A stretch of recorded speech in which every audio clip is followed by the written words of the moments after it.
Hello friends, हूँ Dilip Kordiya NLP life coach.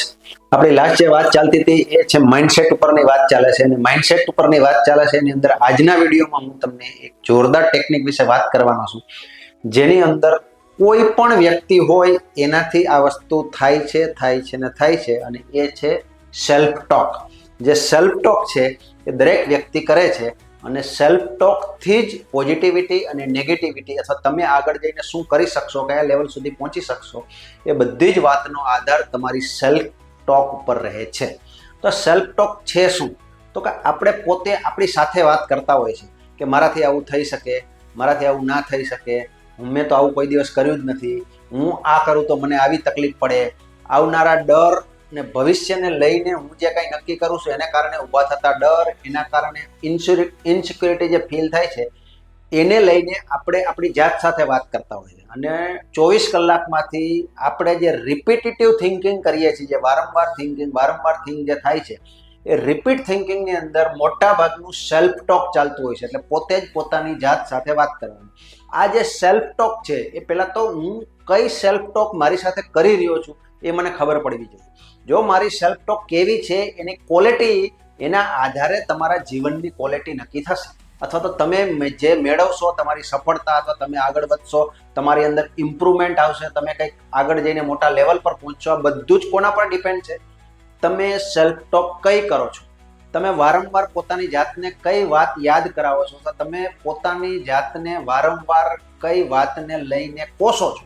ઘણા લોકો કોસતા હોય, પોતાની જાતને કોસો એટલે શું કરું, મારાથી આવું ના થાય, મને તો ફેમિલી જેવું મળ્યું કે કોઈ સપોર્ટ નથી કરતો, મેં તો ભણ્યો જ નથી, અથવા હું તો ભણી જ નથી, મને તો ઇંગ્લિશ આવડતું જ નથી, અથવા તો આપણે ક્યાં એટલા મોટા વ્યક્તિ છીએ, આવું વગેરે વગેરે વગેરે જે અંદરની સેલ્ફ ટોક આપણી પોતાની અંદર જ જે ચાલ્યા કરે છે, એ દરેક સેલ્ફ ટોકને, દરેક થોટને, તમે જે વિચાર કરો છો એ દરેક થોટને એક વેલ્યુ છે સબકોન્શિયસ માઇન્ડને લઈને। તમારી અંદર જે સબકોન્શિયસ માઇન્ડ રહેલું છે એ સબકોન્શિયસ માઇન્ડ કોના આધારે ચાલે છે? તમે જે કહો એના આધારે ચાલે। સબકોન્શિયસ માઇન્ડ સૌથી વધારે તમારી વાત માનશે, બીજા કોઈની વાત માનશે નહીં, કારણ કે સૌથી નજીકની વ્યક્તિ એ પોતે છે। અને એ સબકોન્શિયસને માનવા માટે ભગવાને જ એવી સંરચના કરી છે કે તમારી વાત એ માને અથવા તમારી વાતને સૌથી વધારે મહત્વ એ આપે। એટલા માટે તમારી સેલ્ફ ટોકને અહીંયા સૌથી વધારે મહત્વ છે। હવે આ જે સેલ્ફ ટોક છે એ સેલ્ફ ટોકને આપણે સારું બનાવવું હોય તો શું કરવાનું? અત્યારે આપણે એવું માનીએ કે ઘણા બધા મોટા ભાગના લોકોનો, આપણે એવું નથી કહેતા 100% પણ મોટા ભાગના લોકોનો સેલ્ફ ટોક નેગેટિવ હોય છે, પોતાના બારામાં પોતાનો ઓપિનિયન જ નેગેટિવ હોય છે। જ્યારે પોતે જ પોતાના બારામાં નેગેટિવ ઓપિનિયન હોય તો સબકોન્શિયસ એને સપોર્ટ ના કરે। કેમ? તો કે વારંવાર એકની એક વાત એને રિપીટ થાય છે, હું કાંઈ કરી શકતો નથી, મારાથી કાંઈ થતું નથી, મને કાંઈ સપોર્ટ નથી, મને વાતાવરણ મળતું નથી, મને ઓપોર્ચ્યુનિટી મળતી નથી, આવા અનેક વાત તમે પોતાની જાતને વારંવાર કયા જ કરો છો। હવે આ જે બધી વાતો છે એ સબકોન્શિયસની અંદર જઈને સ્ટોર થાય છે તો થાય જ છે।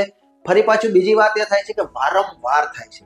ત્રીજી વાત એ થાય છે કે પોતાની જાત સાથે થાય, એટલે સૌથી વધારે માનવા સબકોન્શિયસ વાત જો કોઈનું માનતું હોય તો એ પોતાનું માને, એટલા માટે એ વધારે નડે છે, અથવા એને કારણે વધારે નેગેટિવિટી ઊભી થાય છે, અથવા તો એના કારણે વધારે આપણું જીવન બગડી રહ્યું છે, અથવા તો આપણે જે મેળવવું છે એ મેળવી શકતા નથી। કારણ શું?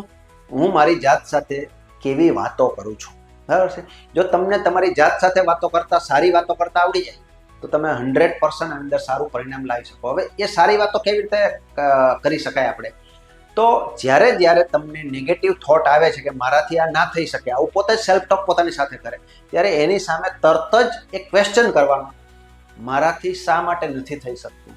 તો તમારી સામે બે ઓપ્શન હશે, શા માટે નથી થઈ શકતું? દાખલા કે હું અત્યારે બિઝનેસ ના કરી શકું, પછી બીજો પ્રશ્ન પૂછવાનો, કેમ ના કરી શકે? તો તમે કહેશો મારી પાસે ઇન્વેસ્ટમેન્ટ નથી, મારી પાસે ભણતર નથી, મારી પાસે અનુભવ નથી, મને ઇંગ્લિશ નથી આવડતું, મારી પાસે આવું વગેરે વગેરે આવું, બરાબર છે? એક વાત આ આવશે કે તમારે શા માટે ના થઈ શકે એનું એક લિસ્ટ બનશે। એક લિસ્ટ એનું બનશે કે તમે કેમ કરી શકો છો, તમારી પાસે હજુ એવું શું છે, તમારું પોટેન્શિયલ કયું છે। આ દરેક વાત તમે વિચારશો, તમને પોઝિટિવ પોઈન્ટ પણ મળશે। જેટલા નેગેટિવ પોઈન્ટ છે એના કરતાં વધારે પોઝિટિવ પોઈન્ટ તમારી અંદર રહેલા છે, દરેક વ્યક્તિની અંદર રહેલા છે, તમે ક્યારે એને એક્સપ્લોર નથી કર્યા। તમે ક્યારે એને અંદરથી બહાર કાઢ્યા નથી અથવા એના ઉપર તમે વિશ્વાસ નથી કર્યો પોતાની જાત ઉપર. જો તમે પોતાની જાત ઉપર વિશ્વાસ કરવાનું ચાલુ કરશો અને સેલ્ફ ટોકને રિવર્સ દિશામાં તમે દોડાવવાનું ચાલુ કરશો તો 100% તમે તમારી મંજિલ સુધી પહોંચવામાં અથવા તમે જે રીતે જવા માંગો છો તેની સ્પીડમાં વધારો થશે, તમારી અંદર ઇમ્પ્રુવમેન્ટ આવશે, તમારું ડેવલપમેન્ટ થશે, તમે જ્યાં છો ત્યાંથી નેક્સ્ટ લેવલ પર પહોંચી શકશો. જો તમને આ વિચારો સારા લાગ્યા હોય, આ ટેકનિક તમને સારી લાગતી હોય, મારા વિડીયો છે એને સબસ્ક્રાઇબ કરો, શેર કરો, લાઇક કરો અને કોમેન્ટ કરો. જો તમને કોઈ પ્રશ્ન થતો હોય તો તમે પ્રશ્ન પણ કરો, એને રિલેટેડ હું ફરી વિડીયો બનાવીશ. Thank you.